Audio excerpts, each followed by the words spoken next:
உடம்பு ஏத்துக்கும், எல்லாத்தையும் செய்யும், நல்ல சக்தி கொடுக்கும் அப்படின்னு நமக்கெல்லாம் தெரியும். ஆனா எரும மாட்டு பால்ல அவ்வளவு விசேஷம் இருக்கா அப்படின்னு தெரியாது. அப்ப என்ன பண்ணாங்களா, அதை முதல்ல ஒரு மண்ணுல பிரயோகிச்சாங்களாம். எரும மாட்டு பாலையும் பசுமாட்டு பாலையும் சுத்தமான ஆத்து மண்ணல விட்டு பாத்தீங்கன்னா எரும மாட்டு பாலுடைய விட்ட அந்த மண்ணு கருப்பாம இருக்குமா, பசுமாட்டு பால் விட்ட அந்த மணல் அதே சுத்த வெளிச்சமான வெள்ளை நிறத்துல இருக்குமா. அப்ப எதுக்கு மணல்ல யூகிச்சு பார்த்தாங்க அப்படின்னா, மணலுக்கு உயிர் இல்லை.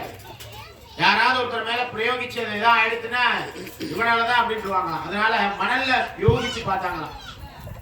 அப்ப மணல்ல யூகிச்சு பார்த்தோன்னா இந்த மாட்டினுடைய பாலுடைய ரத்தம் பட்ட உடனே அந்த இடம் கருப்பா மாறல. ஏன்னா பால் இல்ல, அது ரத்தம் சிகப்பு கலர்லயே இருந்துச்சான். அப்ப என்ன செஞ்சாங்க, சரி இந்த மண்ணை ஒருத்தர் கையில பிடிச்சுக்கோங்க, ஒருத்தர் இன்னொரு கையில அந்த மாட்டுடைய பாலை, ரத்தமா இருக்க பாலை பிடிச்சுக்கோங்க அப்படின்னாங்களாம். பிடிச்சுட்டு அந்த கோயில 3 சுத்தி வருவோம், மண்ணை தூவிக்கிட்டே வருவோம், அந்த பாலை ஊத்திக்கிட்டே வருவோம்.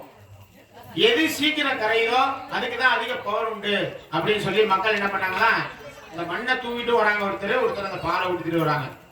பாலை ஊத்தின இடம் பூரா மஞ்சளா மாறுகிறது, மண்ணு போட்ட எல்லா இடமுமே சிகப்பா மாறுகிறது.